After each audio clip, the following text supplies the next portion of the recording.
Assalamualaikum warahmatullahi wabarakatuh. Bismillah, alhamdulillah, wassalatu wassalamu ala rasulillah wa ala alihi wa sahbihi wa mawala amma ba'd.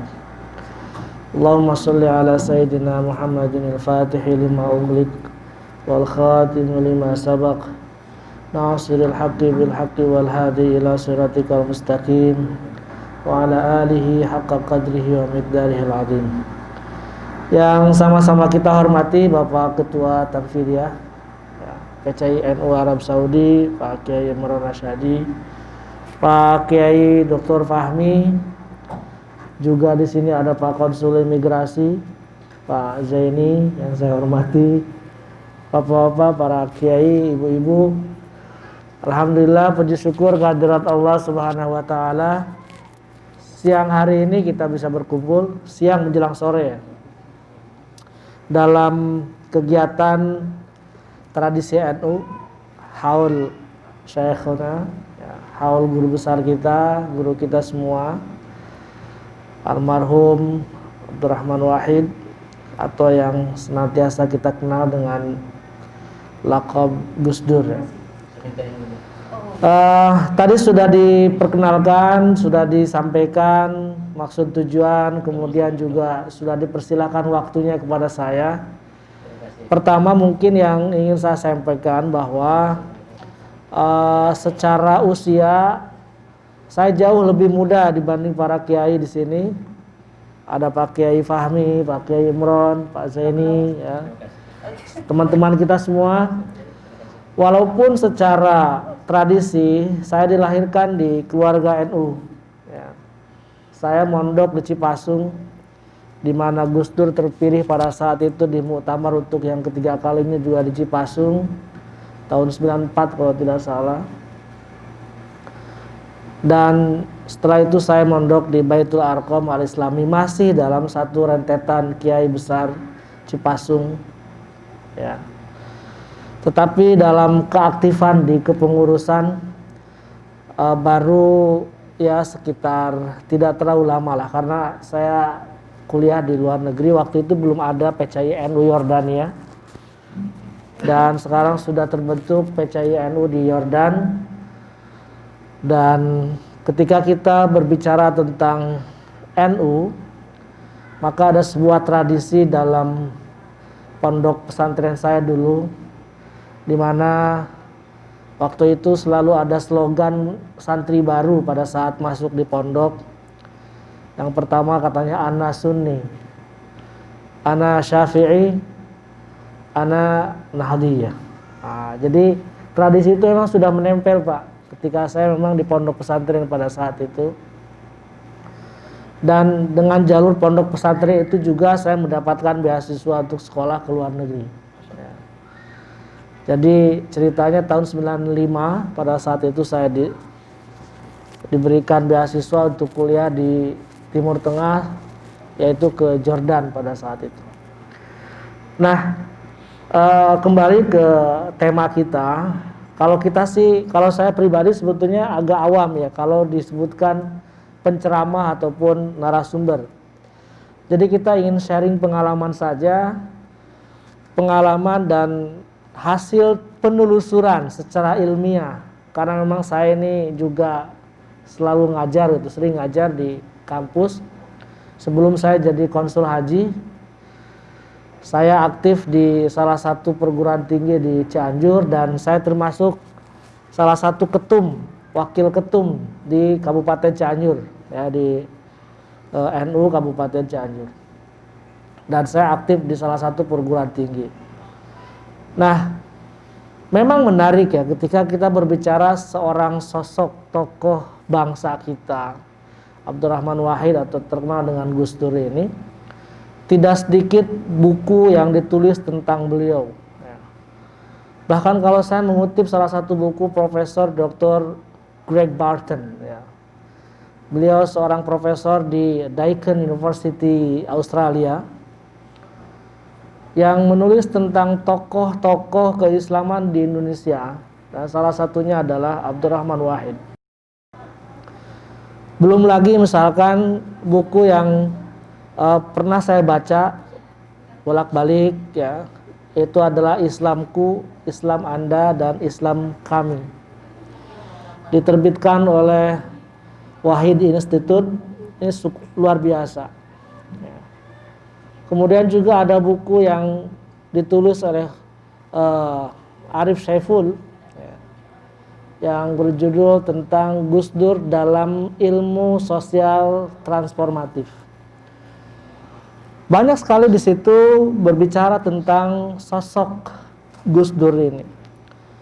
Maka kalau kita lihat secara summary dari berbagai buku tersebut, saya mencoba membuat sebuah slide ya, slide dalam konteks resume bahwa Abdurrahman Wahid ini dulu pada saat kita lihat dari segi ketokohan, dari segi nasab, itu sangat luar biasa, di mana kakeknya adalah muassis dari Harakah Islamiyah yang terkenal sampai saat ini, yaitu Nahdlatul Ulama. Kemudian di dalam bukunya Greg Barton tersebut disebutkan bahwa Gus Dur atau Abdurrahman Wahid diberi nama oleh ayahnya Wahid Hashim pada saat itu ada Abdurrahman Ad-Dakhil. Kita tahu Ad-Dakhil ini adalah seorang tokoh besar perjuangan pada saat menaklukkan Spanyol ya. Tetapi lama-kelamaan yang lebih ma'ruf adalah Wahid. Jadi Abdurrahman Wahid. Beliau lahir tanggal 7 September 1940 dan wafat di tanggal 30 Desember 2009. Jadi hampir 11 tahun beliau wafat. Kemudian pada saat ayahnya menjadi Menteri Agama pertama tahun 1945 ya, pada saat itu beliau juga hijrah ke Jakarta bersama ayahnya.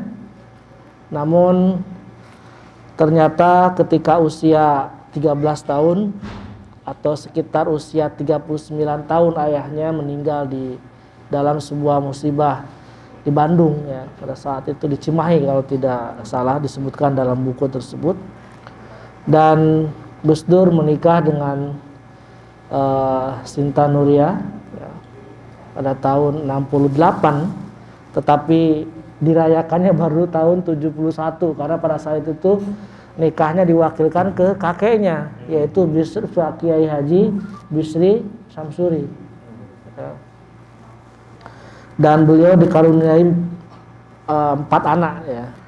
Dalam konteks pendidikan, Gus Dur pernah mengenyam pendidikan dari mulai SD ya di Jakarta, kemudian pindah ke Jogja ya, bahkan pernah juga mondok pesantren di Krapyak, kemudian di Jogja, Tambak Beras ya. Lalu beliau pada tahun 68 dapat beasiswa dari Kementerian Agama untuk mengenyam pendidikan di Azhar Asy-Syarif Mesir pada saat itu.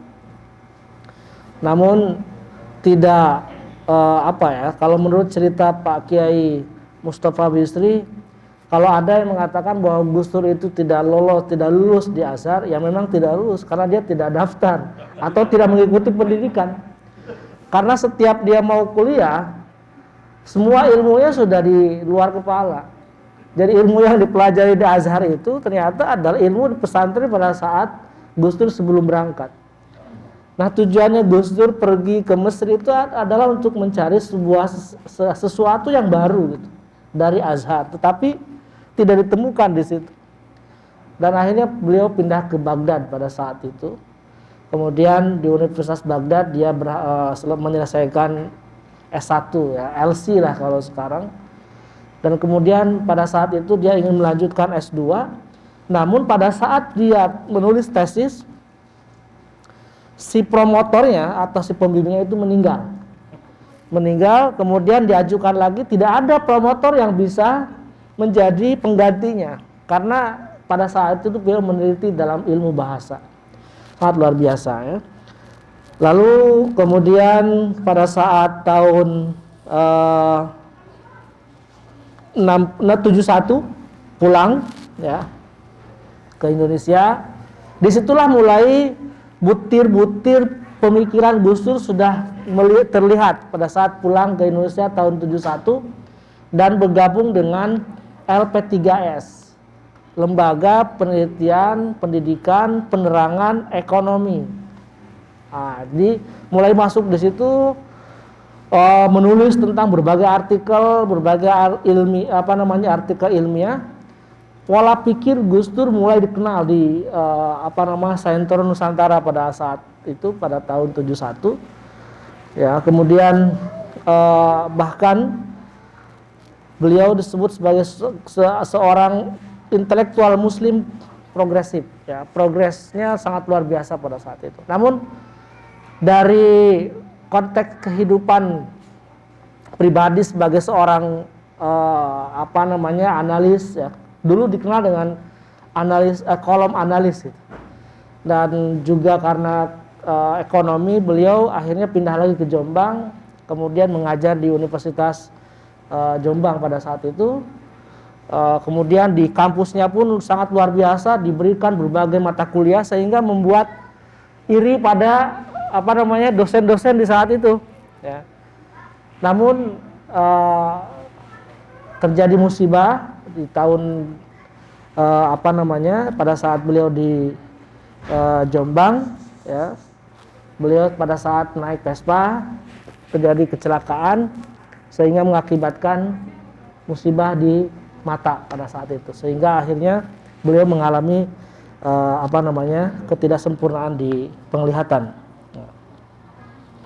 Nah, itu kalau kita lihat dari sekilas pendidikan, kemudian juga secara kehidupan.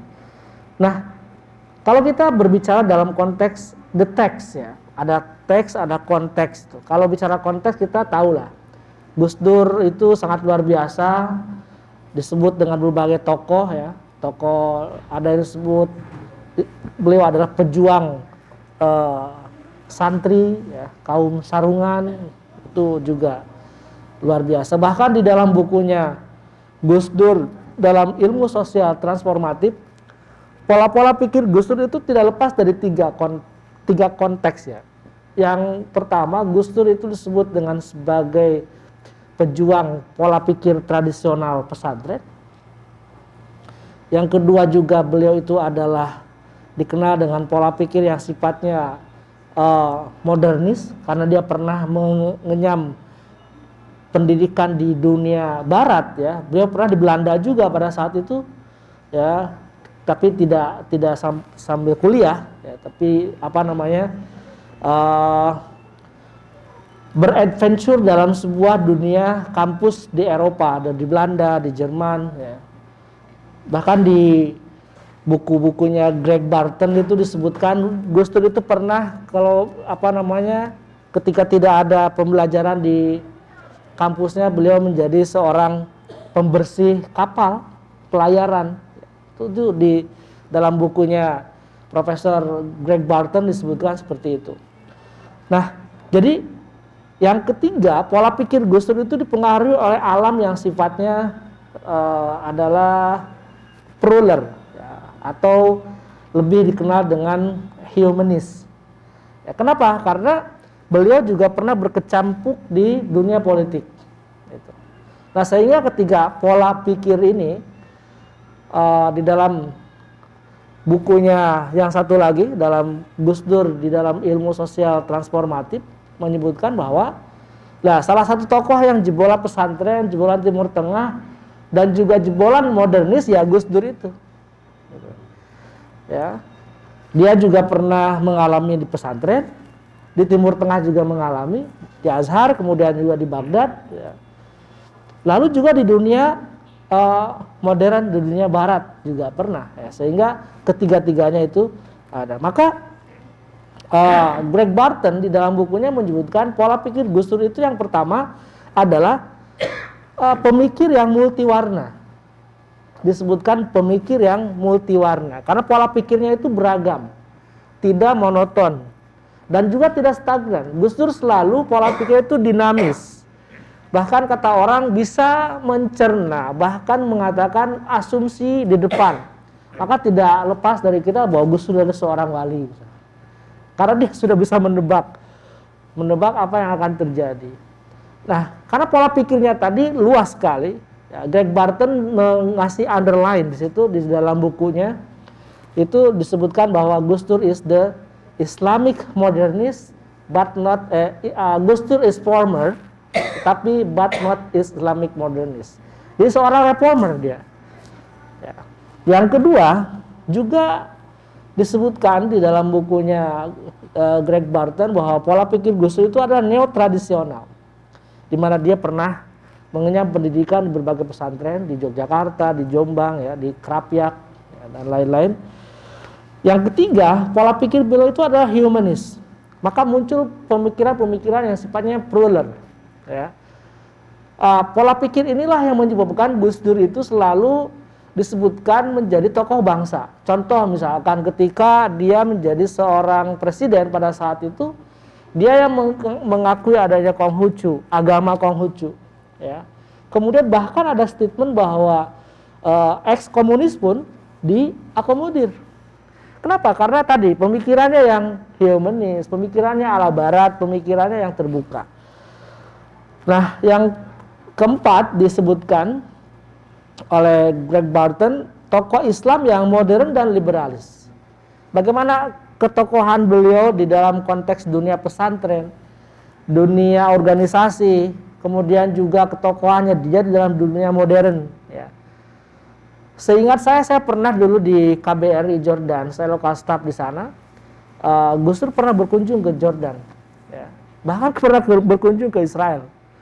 Bagaimana dia itu terbuka, ya, open mindset, tidak menutup pola-pola pikir yang sifatnya humanis tadi. Ya. Cukup menarik memang ketika berbicara karakteristik pemikirannya Gus Dur dalam bukunya Greg Barton. Ya. Gus Dur juga tidak pada hanya dalam satu konteks saja. Misalkan dalam Islam dan kebangsaan. Gus Dur terkenal dengan pola pikir yang disebut dengan pribumisasi Islam. Ini sangat luar biasa. Pernah geger di kita itu. Kenapa sih harus ada kata-kata sholat? Kan sama aja dengan sembahyang. Kenapa sih harus ada kata-kata assalamualaikum? Kan cukup saja dengan selamat pagi, selamat siang, selamat sore. Nah itu kan muncul dulu tuh, pernah sangat luar biasa. Nah karena pola dan gagasan Gus Dur pada saat itu adalah membumikan tentang ide pribumisasi Islam.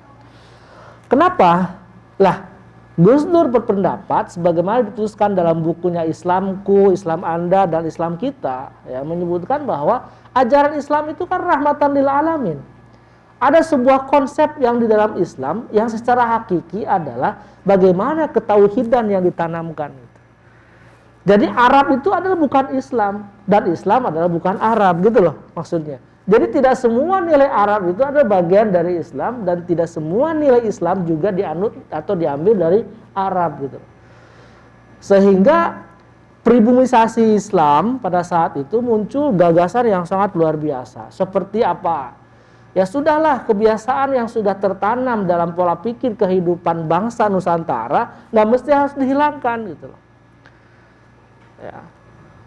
Banyak contoh-contohnya di dalam buku tersebut, dalam bukunya Gus Dur, ya, bahwa Islam itu kan kafah, udkhulu fisilmi kafah, kan gitu. Jadi maksudnya kalian dalam Islam itu secara kafah.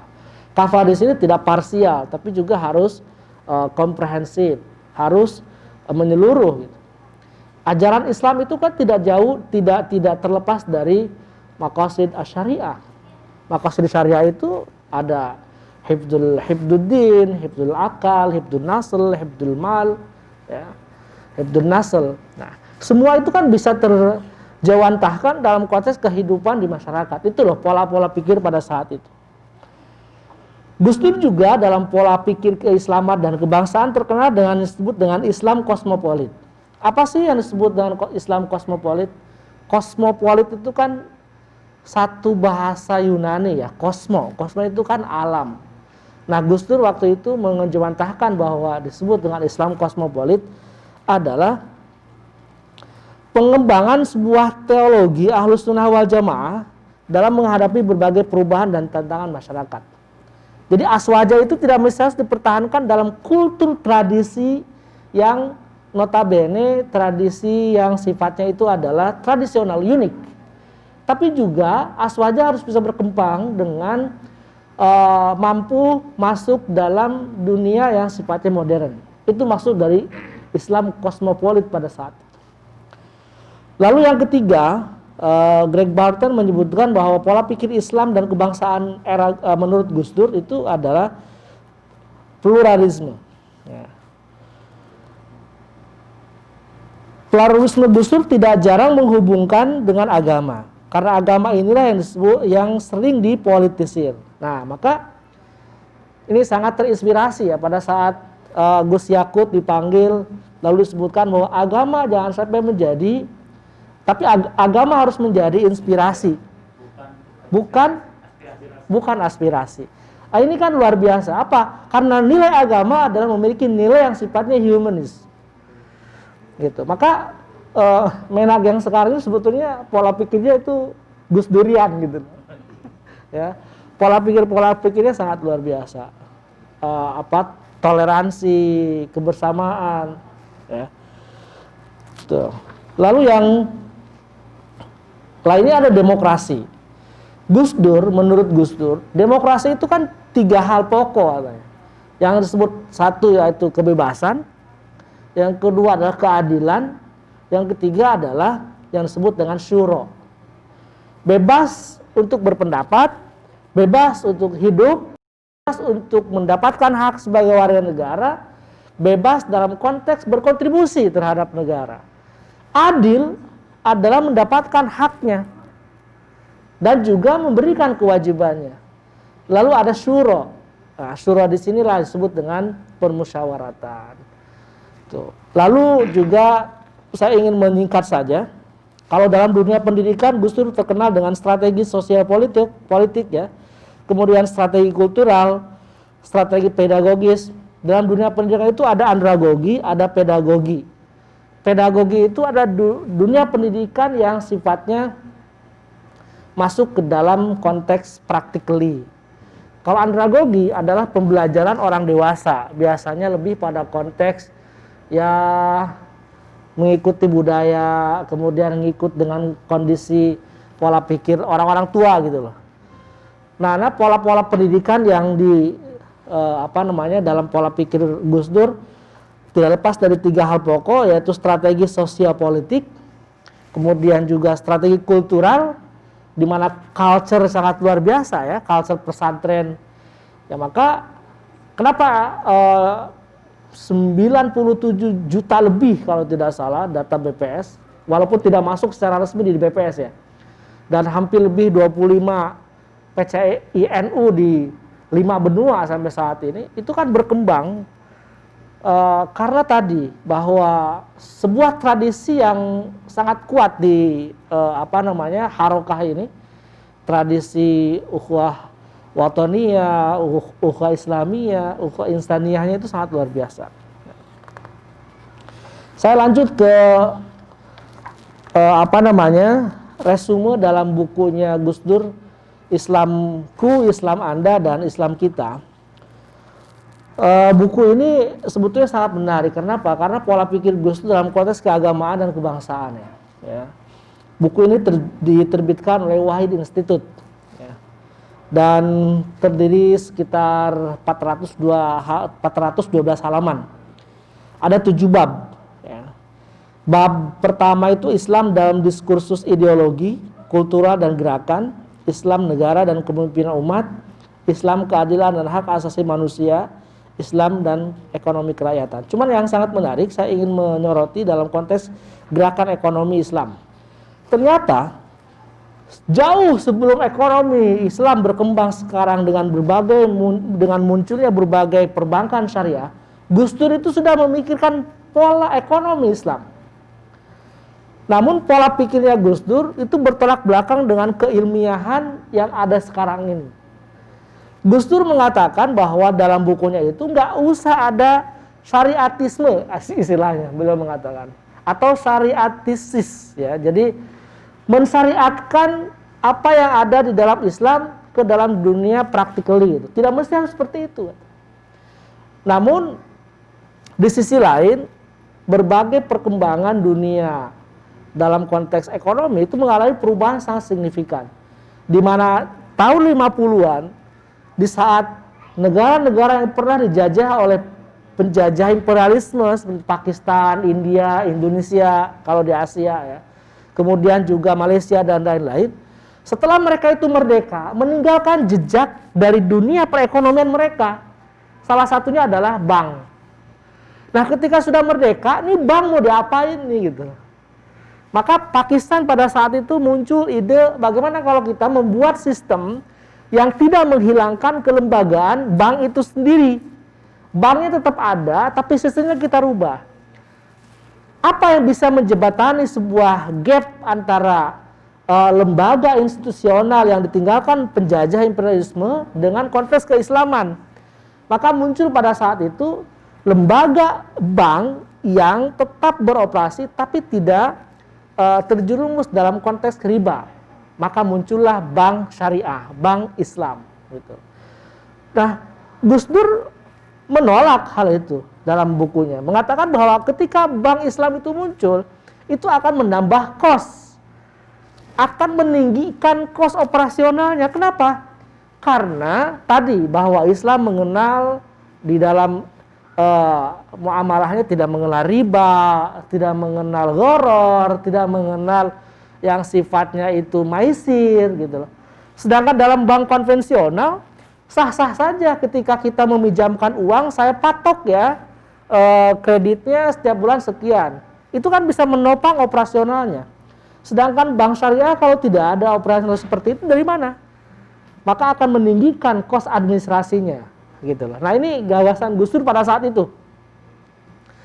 Namun ya tadi bahwa kehidupan ekonomi semakin lama itu kan semakin luar biasa. Maka di tahun 1992 pada saat musyawarah waktu itu MUI di Bogor dicetuskanlah pendirian bank yang berbasis syariah.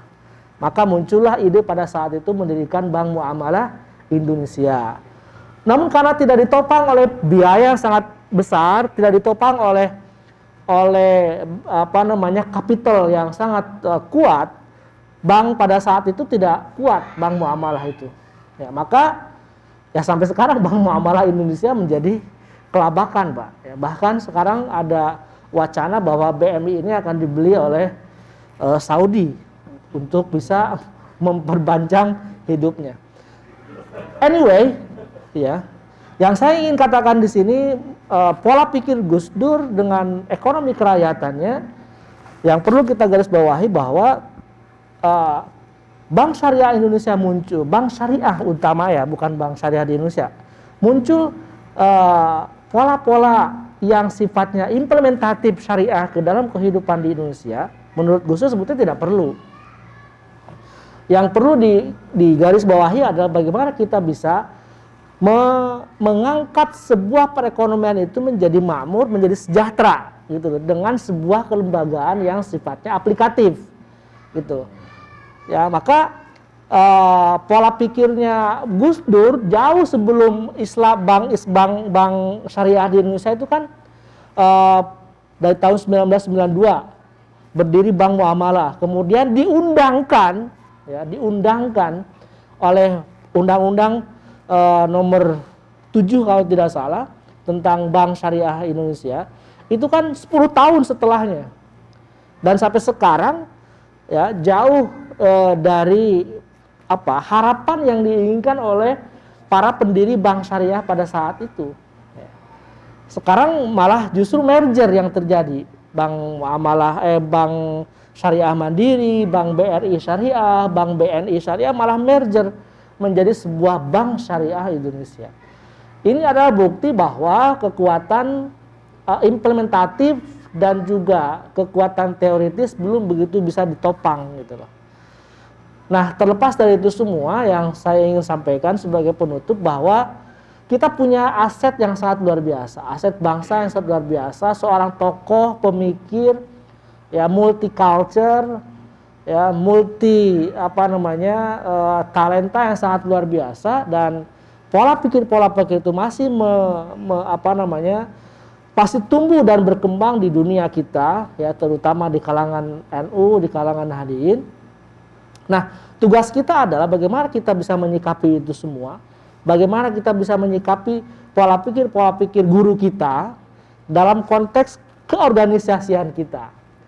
Kita tidak ingin bahwa lama-kelamaan sebuah organisasi besar yang memiliki sebuah potensi sangat luar biasa ini menjadi alat politik praktis gitu loh. Ya. Tetapi justru harus memberikan sebuah aspirasi, sebuah inspirasi, motivasi untuk tadi kesejahteraan, kemakmuran, keadilan yang berbasis pada institusi, yaitu Undang-Undang 1945, dan juga tidak ada dalam konteks yang sifatnya adalah kepentingan sesaat. Nah, itu yang sangat penting bagi kita dalam konteks kita memperingati lah istilahnya, atau berbincang, mengulas kembali pola pikir. Nah, terakhir dari saya, tentu apa yang tadi sudah saya sampaikan adalah sebagian dari resume orang-orang yang banyak sekali penelitian tentang Gus Dur, ya. Tadi saya sebutkan sumbernya dari Profesor Dr. Greg Barton, ya. Kemudian juga bukunya Gus Dur sendiri, Islamku, Islam Anda dan Islam Kita. Lalu juga ada Gus Dur dalam ilmu sosial transformatif. Lalu juga ada bukunya Butir-butir Pola Pikir Gus Dur, dan sangat luar biasa. Nah, oleh karena itu mohon maaf kalau seandainya tadi apa yang saya sampaikan ada yang salah, kemudian juga kurang pas, atau setidaknya wah ini kayaknya sumbernya kurang pas itu loh. Ya, saya mohon maaf karena memang tadi bahwa seorang akademisi itu harus memiliki sebuah sumber dulu gitu loh. Baru setelah itu perdebatan itu adalah hal yang wajar. Karena kalau saya tidak memiliki sumber, kekuatan ilmiahnya tidak bisa dipertanggungjawabkan. Nah, oleh karena itu sebelum saya sampaikan tadi, ketika saya diminta untuk berbicara tentang bagaimana sih perjuangan Gus Dur dari mulai lahir sampai menjadi seorang tokoh presiden, saya sempat bingung, tapi saya sempat baca buku-bukunya beliau, ya. Maka saya resume, maka saya kumpulkan dalam sebuah slide, ya. Saya kira itu, ya. Kalau misalkan ada yang perlu resume dari buku-buku beliau, saya sudah siapkan. Sekitar ada 30 halaman lebih sebagai slide-nya, ya. Dan terima kasih atas waktunya, atas undangannya. Demikian, terima kasih. Wassalamualaikum warahmatullahi wabarakatuh.